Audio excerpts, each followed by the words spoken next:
Have a look at that. Full of nice crusty horrible. This is a 1,000 litre electrolysis tank. I've got it filled up to about the 900 litre mark again, and the salty water electrolyte.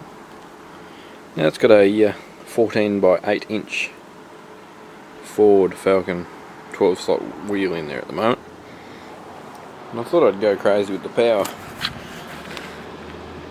42 volts, 71 amps, which is about 2600 watts on the meter. Bubbling away. So I'll just give that a clean out. I'll scoop the top off where I'm going to pull the rim out and get rid of that.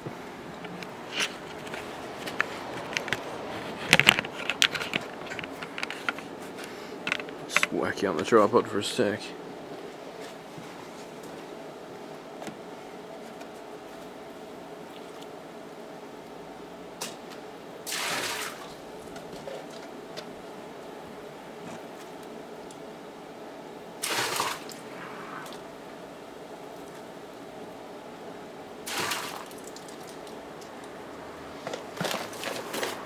Might be better off with the strainer. Just get the foamy stuff off.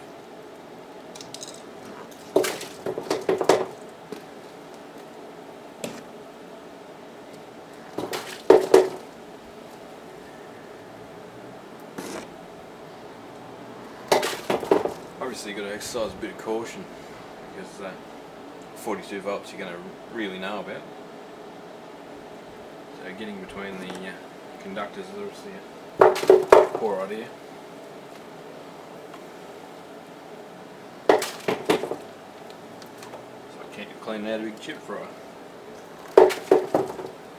This has been going for about 2.5 hours, I guess. Something like that. Not at this current the whole time, it was only at about 40 amps to begin with.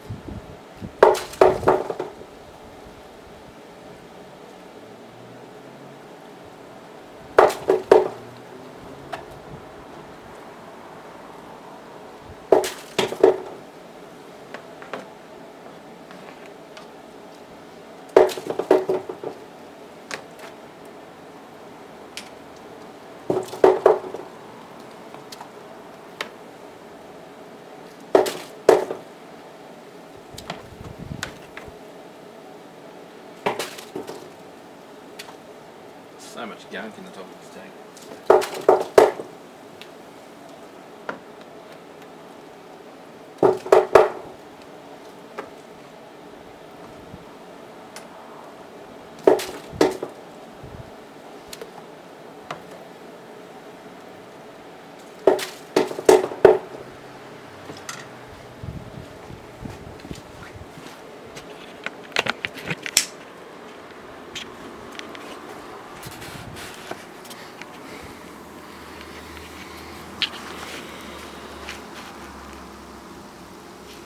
So the bubbles coming up on top of the surface.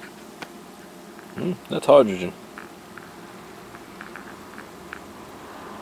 So that's something to be very mindful of if you're touching conductors or if you've got anything that can spark. There's a bit of a method to the madness of having these conductors so far up in the air. This one's not as good, but it's a good solid welding earth clamp onto exposed copper welding clamp lead. So it's not likely to heat up and fall off kind of thing. Look at the stuff, you can just see the stuff moving around in there constantly.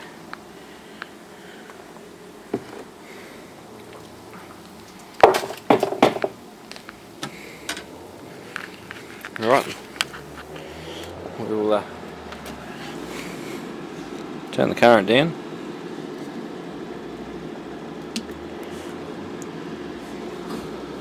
Flick it over to MIG. While it's on MIG, it's not going to put any power out unless the trigger's activated. Just to let it run some air out of there to keep cool.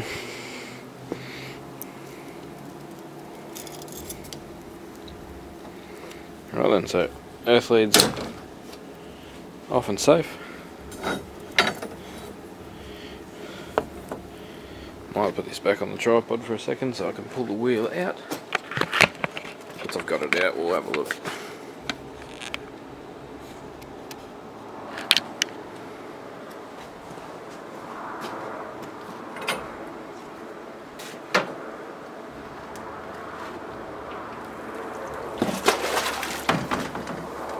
That didn't go to plan. It's alright, we've got this hook.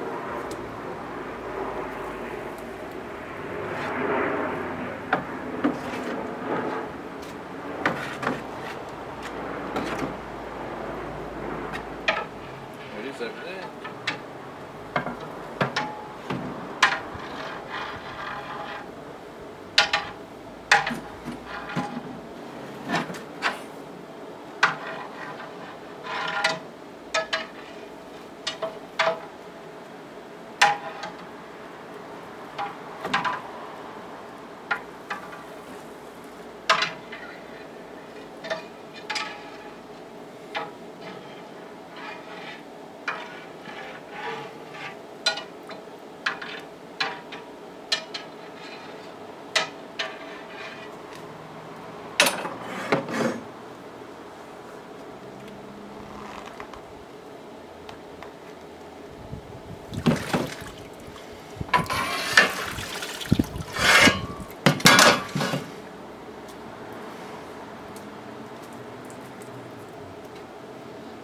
That's not the easiest thing to fish out of a rusty tank.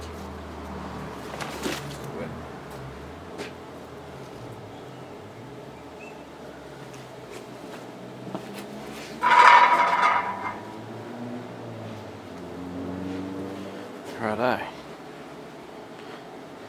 Let's go in for a closer look. Now that my arm's not covered in rusty, salty water anymore.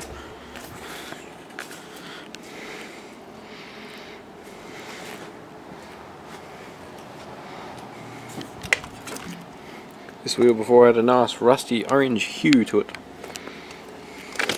Okay, maybe not nice rusty hue, but it was rusty.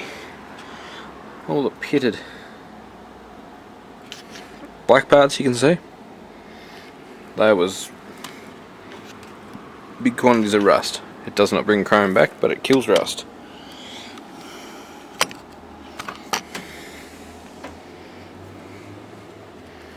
So instead of this wheel being orange, now it looks alright.